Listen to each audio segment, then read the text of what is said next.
نحمد ونصلي على رسوله الكريم أما بعد بسم الله.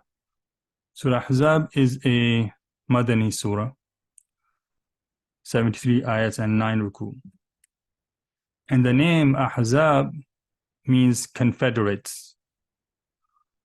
And the surah gets its name since it describes the battle of Ahzab or trench, in which Muslims were attacked by a large army of Jews and idol worshippers of Makkah. And Ahzab is the plural of Hizb, which means a group or a party. In the 5th year of Hijrah, Quraysh of Makkah made a confederation with many tribes and then planned an attack on Muslims in Medina. And the way Muslims decided to defend themselves against this army is following the suggestion of a companion, Salman Farsi, anhu, to dig a trench around the outskirts of Medina. And hence this battle is called the Battle of Ahzab, the Battle of Confederation, or the Battle of the Trench. Another name for this surah is Al-Fadiha, meaning the exposer, since it exposed the hatred of disbelievers in masses. Many groups gathered together against Muslims. So it became clear where they stood against Nabi Sallallahu Alaihi Wasallam in particular and Muslims in general. So what is the connection of this surah to the previous surah? Surah Sajda ends with a command to Nabi Sallallahu Alaihi Wasallam to turn away from disbelievers. فَأَعْرِضْ عَنْهُمْ. And then Surah Ahzab begins with an order not to obey disbelievers and hypocrites. وَلَا تُطِعِ الْكَافِرِينَ وَالْمُنَافِقِينَ. What are some of the key topics in this surah? So this surah mentions many social etiquettes as well as legislative rulings. As we would go through them, we'll learn them in more detail. It describes the practice of walima at the time of marriage, and also rules of believers' conduct with Nabi Sallallahu Alaihi Wasallam when they are in his company. The surah also establishes the requirement of hijab and modesty in clothing for women. It clarifies the rulings for zihar and iddah as well. Allah subhanahu wa ta'ala also invalidates the custom of treating an adopted child as the real son in the surah. And the surah declares blood relationships to be the primary criteria of inheritance. Allah subhanahu wa ta'ala commands believers to invoke salutations to Nabi Sallallahu Alaihi Wasallam directly in this surah. And then we also get to learn the situation of the two battles, the battles of Ahzab and the battle of Bani Qurayza in this surah. So let's begin. أعوذ بالله من الشيطان الرجيم. بسم الله الرحمن الرحيم. يا أيها النبي اتق الله ولا تطع الكافرين والمنافقين إن الله كان عليما حكيما. O Prophet, fear Allah and do not obey the disbelievers and the hypocrites. Indeed, Allah is ever knowing and wise.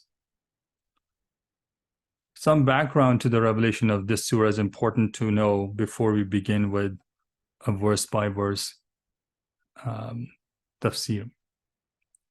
So why was this surah revealed? There are a couple of opinions.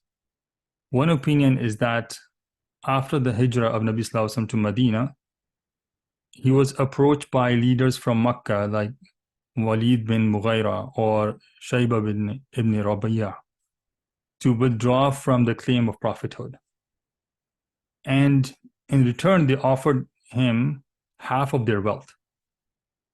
At the same time, Nabi Sallallahu Alaihi Wasallam also started to receive death threats from hypocrites and Jews of Medina, that if he does not give up his call towards Islam, they will come and attack him.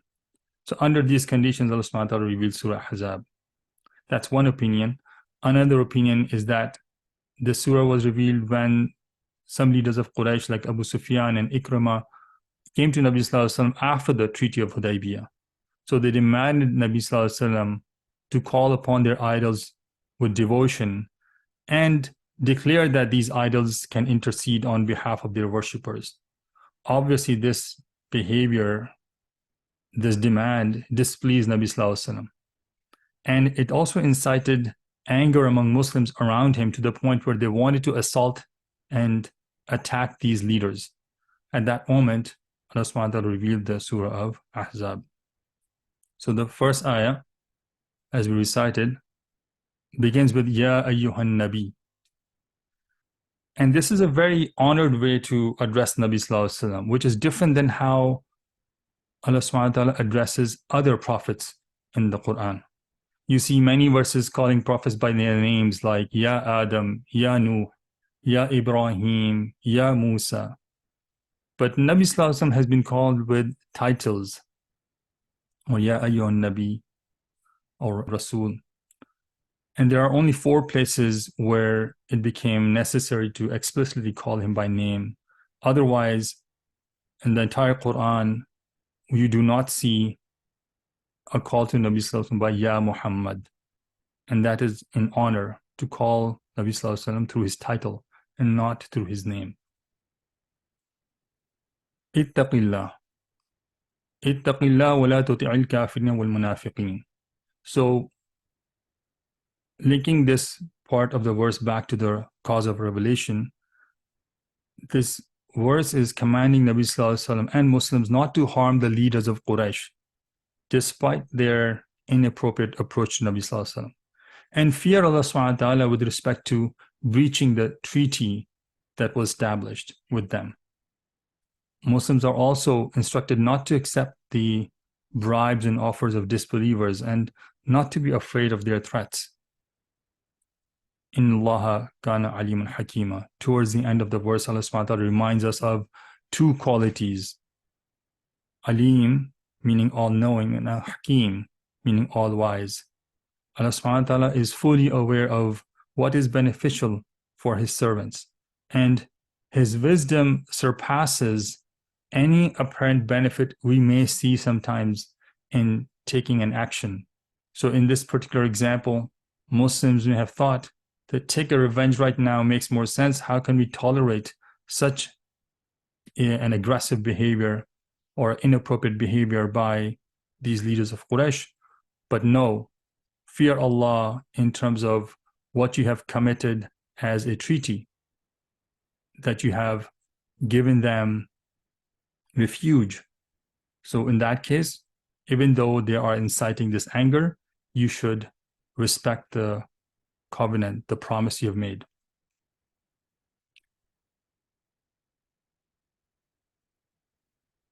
وَاتَّبِعْ مَا يُوحَى إِلَيْكَ مِنْ رَبِّكَ إِنَّ اللَّهَ كَانَ بِمَا تَعْمَلُونَ خَبِيرًا. And follow that which is revealed to you from your Lord. Indeed, Allah is ever of what you do aware. This verse is an extension of what was revealed in the previous verse. That is, you should not follow the disbelievers, rather you should obey what has been revealed from your Lord in terms of the Quran and the Sunnah of Nabi Sallallahu Alaihi Wasallam. And notice the word ta'lamun at the end of the verse. It is in the plural form, which indicates that the commands to fear Allah and not following the disbelievers and then submitting to the revelation of Allah are addressed not only to Nabi Sallallahu Alaihi Wasallam but to all Muslims in general. So if you had looked at the beginning of the surah, it says Ya ayyuhan Nabi, and it might make you think that this command is only for Nabi Sallallahu Alaihi Wasallam, but here you get the hint that it is actually applicable to Muslims in general. وَتَوَكَّلْ عَلَى اللَّهِ وَكَفَى بِاللَّهِ وَكِيلًا.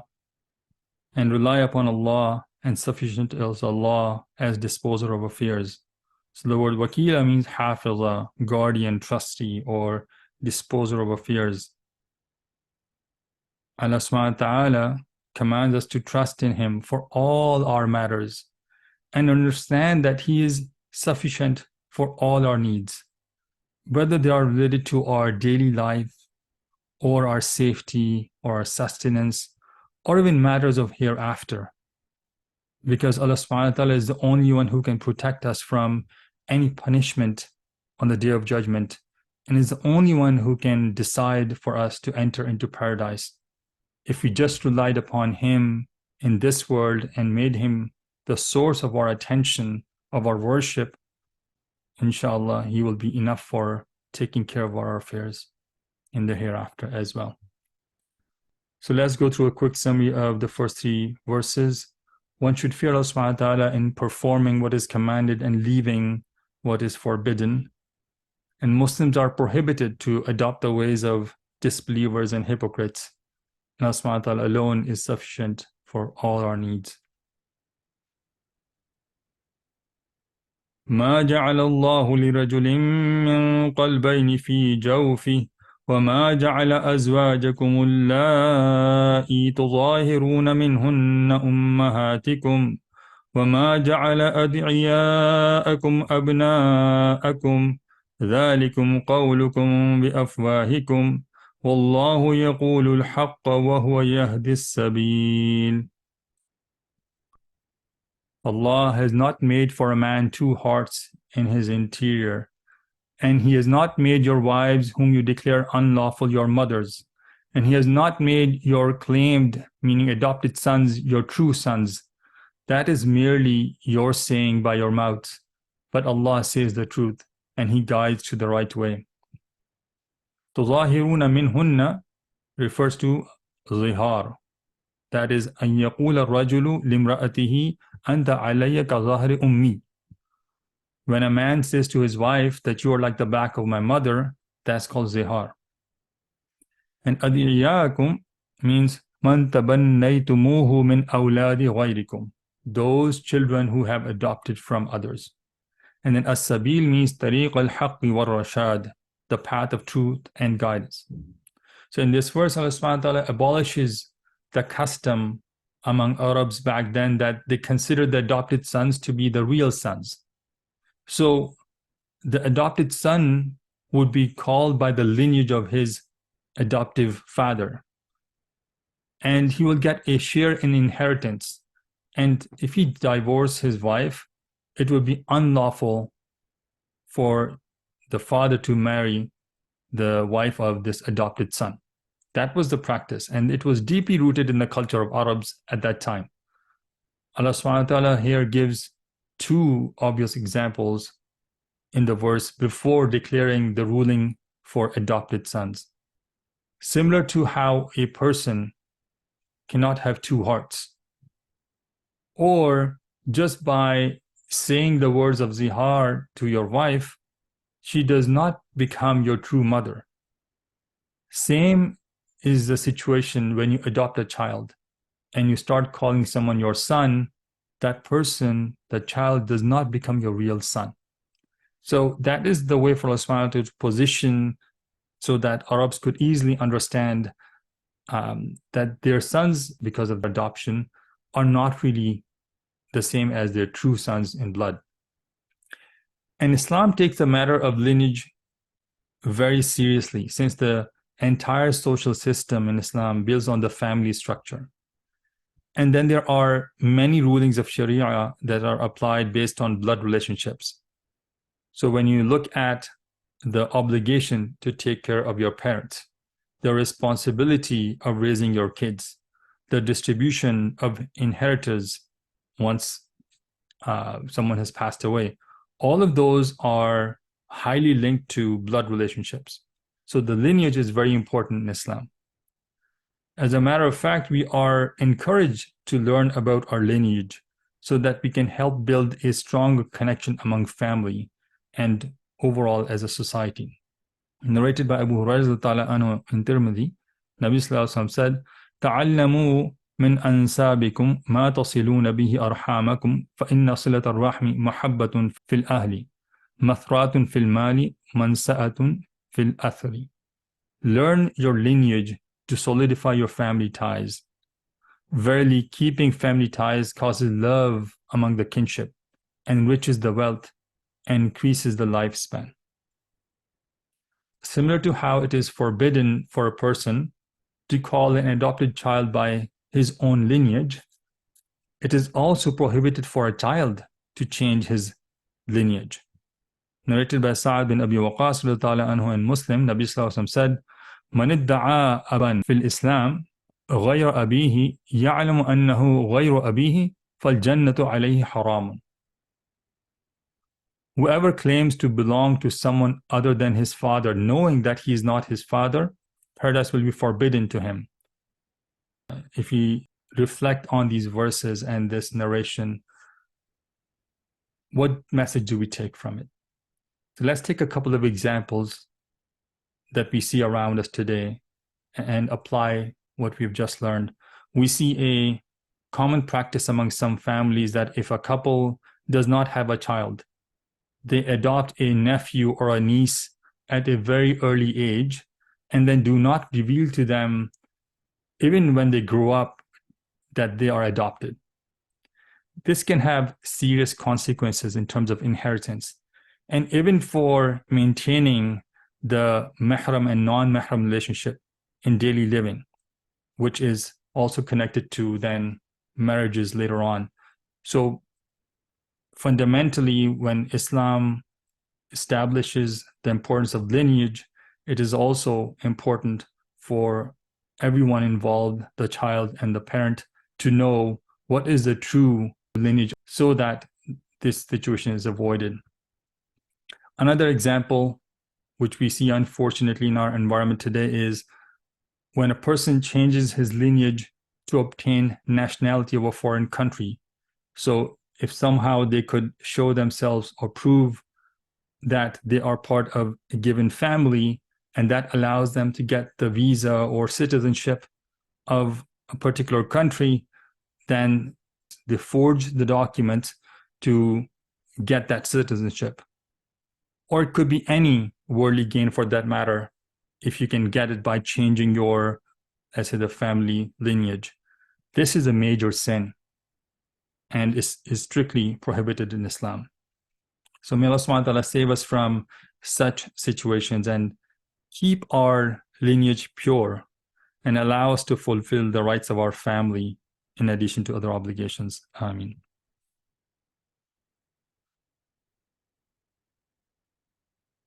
ودعوكم لآبائهم هو أقسط عند الله فإن لم تعلموا آباءهم فإخوانكم في الدين ومواليكم وليس عليكم جناح فيما أخطأتم به ولكن ما تعمدت قلوبكم وكان الله غفورا رحيما. Call them by the names of their fathers. It is more just in the sight of Allah. But if you do not know their fathers, then they are still your brothers in religion and those entrusted to you.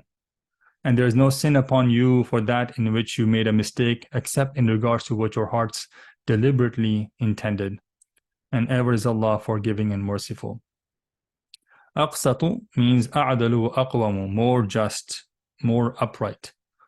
And mawalikum means awliya'akum fid deen, your friends in religion. And junahun refers to ithmun, sin. Continuing from the previous verse, Allah subhanahu wa ta'ala commands to call adopted children after their biological fathers, not their adoptive parents.